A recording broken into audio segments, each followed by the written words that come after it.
ಅದು ಬೂಸ್ಟ್ ಹಾರ್ಲಿಕ್ಸ್ ಮಕ್ಳು ಕುಡಿಸ್ತಾ ಇದೀನಿ ಹೈಟ್ ಆಗಕ್ಕೆ ಟಾಲ್ ಆಗಕ್ಕೆ ಸ್ಟ್ರಾಂಗ್ ಆಗಕ್ಕೆ ಶಾರ್ಪ್ ಆಗಕ್ಕೆ ಅಂತ ಏನೆಲ್ಲ ಕುಡಿಸ್ತೀವಿ. ನಮಸ್ತೆ ಡಾಕ್ಟರ್.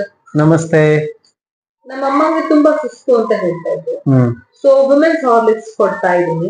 ಅದ್ಬಿಟ್ಟು ಇನ್ನೇನಾದ್ರು ಮಾಡ್ಬೋದಾ? ವುಮೆನ್ ಹಾರ್ಲಿಕ್ಸ್ ಕೊಡೋದ್ಕಿಂತ ಬೆಸ್ಟ್ ನೀವು ಒಂದ್ ಸ್ವಲ್ಪ ನೀರಿಗೆ ಸಕ್ಕರೆ ಹಾಕ್ಬಿಟ್ಟು ಕೊಟ್ಬಿಡಿ. ಯಾಕಂಗ್ ಹೇಳ್ತಾ ಇದ್ದೀನಿ, ಅದ್ರಲ್ಲಿ ಇನ್ನೇನಿದೆ ನೀವು ಲೇಬಲ್ ನೋಡಿ, ಅದ್ರಲ್ಲಿ ಲೇಬಲ್ ನೀವೇ ಓದಿದ್ರೆ ಲೇಮೆನ್ ಆಗಿ ಅದ್ರಲ್ಲಿ 60-70% ಸಕ್ಕರೆ ಅಂಶನೇ ಇರುತ್ತೆ. ಬೇರೆ ಇನ್ ಮಿಕ್ಕಿದ್ ಏನ್ ಪೌಡ್ರು ಅಂತ ಅದ್ರೊಳಗಡೆ ಏನೇನ್ ಕಾಣುತ್ತೆ, ಅದೇನ್ ನ್ಯೂಟ್ರಿಷನ್ ಹಾಕಿದೀವಿ ಮಿನರಲ್ಸ್ ಹಾಕಿದೀವಿ ಅಂತ ಅವ್ರು ಏನೇ ಅಂದ್ರು ಅದೆಲ್ಲ ಸಿಂಥೆಟಿಕ್ ಏಜೆಂಟ್ ಆಗಿರುತ್ತೆ. ಯಾವ್ದ್ರಿಂದ ಎಕ್ಸ್ಟ್ರಾಕ್ಟ್ ಮಾಡಿದ್ರು. ಒಂದು ಸಿಂಥೆಟಿಕ್ ತಿನ್ಸಿ ಇದುವರೆಗೂ ಯಾರು ಟಾಲ್ ಆಗಿರೋ ಕೇಸು ಇಲ್ಲ, ಸ್ಟ್ರಾಂಗ್ ಆಗಿರೋ ಕೇಸು ಇಲ್ಲ, ಶಾರ್ಪ್ ಆಗಿರೋ ಕೇಸು ಇಲ್ಲ.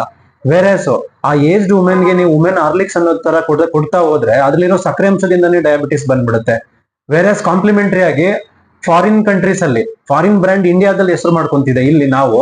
ವೇರೇಸ್ ಫಾರಿನ್ ಕಂಟ್ರಿಯಲ್ಲಿ ಯೆಲ್ಲೋ ಲ್ಯಾಟೆ ಅಂದ್ಬಿಟ್ಟು ಹಳದಿ ಹಾಲು ಕುಡಿತಾ ಇದ್ದಾರೆ. ನಾವು ಹಳದಿ ಹಾಲು ಏನ್ ಕುಡಿತಾ ಇದ್ವಿ ಇಮ್ಯುನಿಟಿಗೆ ಅಂತ ಅರ್ಶನ ಹಾಕೊಂಡು ಹಾಲಲ್ಲಿ, ಅದನ್ನ ಫಾರಿನ್ ಕಂಟ್ರೀಸ್ ಅಲ್ಲಿ ಯೆಲ್ಲೋ ಲ್ಯಾಟೆ ಅಂತ ಫೇಮಸ್ ಆಗಿ ಅಲ್ಲಿ ಕೋಟಿ ವ್ಯವಹಾರ ಟರ್ನ್ ಓವರ್ ಆಗ್ತಾ ಇದೆ ಇಲ್ಲಿಂದ ಅಲ್ಗೋಗಿ. ವೇರೇಸ್ ನಾವು ಸಿಂಥೆಟಿಕ್ ಪೌಡರ್ ಅದು ಇದು ತಿನ್ಕೊಂಡು ಬರಬಾರ್ದು ರೋಗ ಬರ್ಸ್ಕೊಂತಾ ಇದೀವಿ.